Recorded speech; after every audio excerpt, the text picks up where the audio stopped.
que eu estava pontuando aqui é essa questão do investimento sem especulação, né? Eu acho que diferente de quase tudo, de quase todas as opções de investimento, a gente não depende de uma valorização, de uma previsão, de alguém achar que se tal coisa acontecer, a bolsa vai subir ou alguma coisa assim.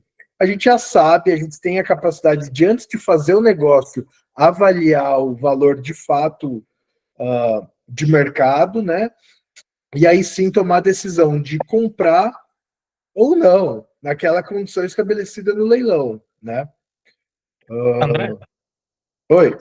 à medida em que você for falando na apresentação, eu posso fazer alguns apontamentos sobre Sem questões dúvida, reais que é só ligadas ao... um orientativo.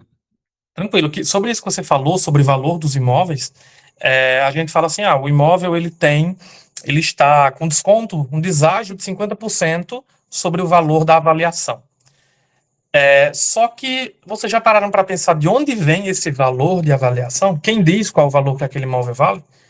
No caso dos imóveis caixa, vai um engenheiro do banco, avalia aquele imóvel por fora, ele não entra no banco, e por essa razão, pelo fato de ele não entrar dentro do imóvel, o valor de avaliação que consta no leilão, falando de imóveis caixa, normalmente ele está abaixo do valor de mercado, do valor real.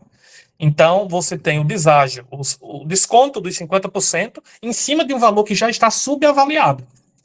Porque se você pegar um laudo de um engenheiro da Caixa, você vai ver que lá ele tem marcando a opção de que aquele imóvel é um imóvel que vai para leilão e que ele não teve acesso dentro. Então, quando ele não tem acesso dentro, o sistema que avalia esses imóveis confere a ele um valor menor do que ele efetivamente teria no mercado. Então, André, existem imóveis que, por exemplo, vale 150, só que ele foi avaliado por 110 e tem 50% de desconto em cima de 110. Ou seja, 50% da subavaliação. E você falou de segurança, não vai acontecer do presidente da República falar uma bobagem, sei lá, no Jornal Nacional, e amanhã de manhã seu imóvel vale 10% a menos. Isso não vai acontecer. Pelo contrário, os momentos de crise é onde o mercado imobiliário mais se valoriza.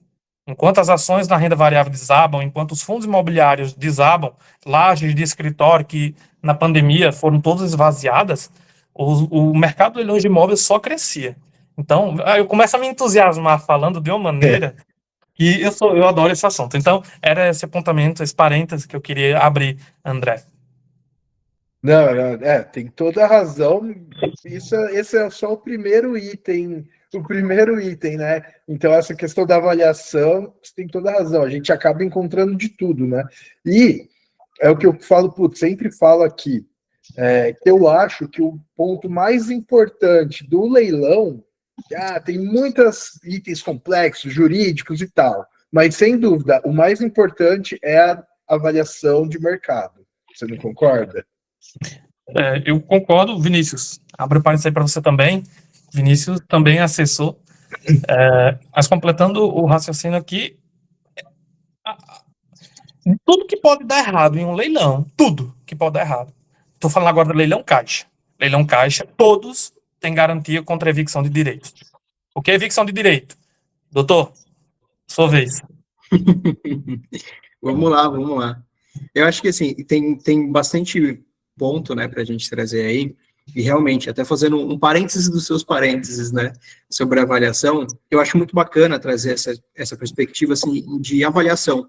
E realmente essa avaliação dos imóveis, na sua maioria, né, nos extrajudiciais, elas não refletem uma questão de mercado, né, uma valorização de mercado, uma avaliação de mercado. Ninguém vai lá para realmente avaliar as benfeitorias, qual é o acabamento, né, que tem interno naquele imóvel, quais são os pontos assim, de infraestrutura social no bairro, enfim, a gente não tem isso, né? Na verdade, ela é muito mais uma avaliação aritmética, né? Eu tenho uma subavaliação que foi feita inicialmente naquele contrato de alienação, depois eu tenho uma correção da dívida, e aí, por vezes, essa avaliação é sobre a dívida, inclusive, né? Sobre a atualização do contrato. Então, isso é muito bacana. Em relação às oportunidades de mercado, né? O ponto de avaliação acho que é muito importante, realmente. Mas tem alguns outros temas, né, dentro dessa análise prévia que eu acho que são relevantes, tão relevantes quanto, sabe?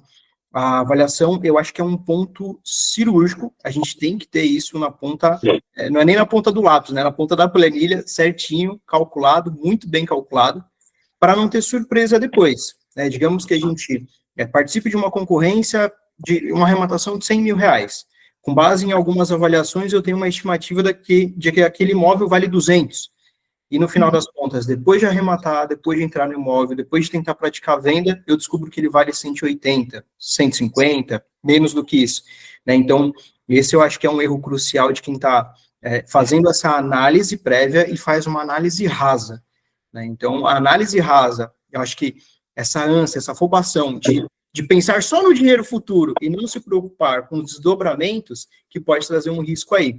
E aí, exatamente nesses pontos que entram esses equívocos de avaliação e também esses equívocos de análise jurídica, e é onde entra a evicção, né?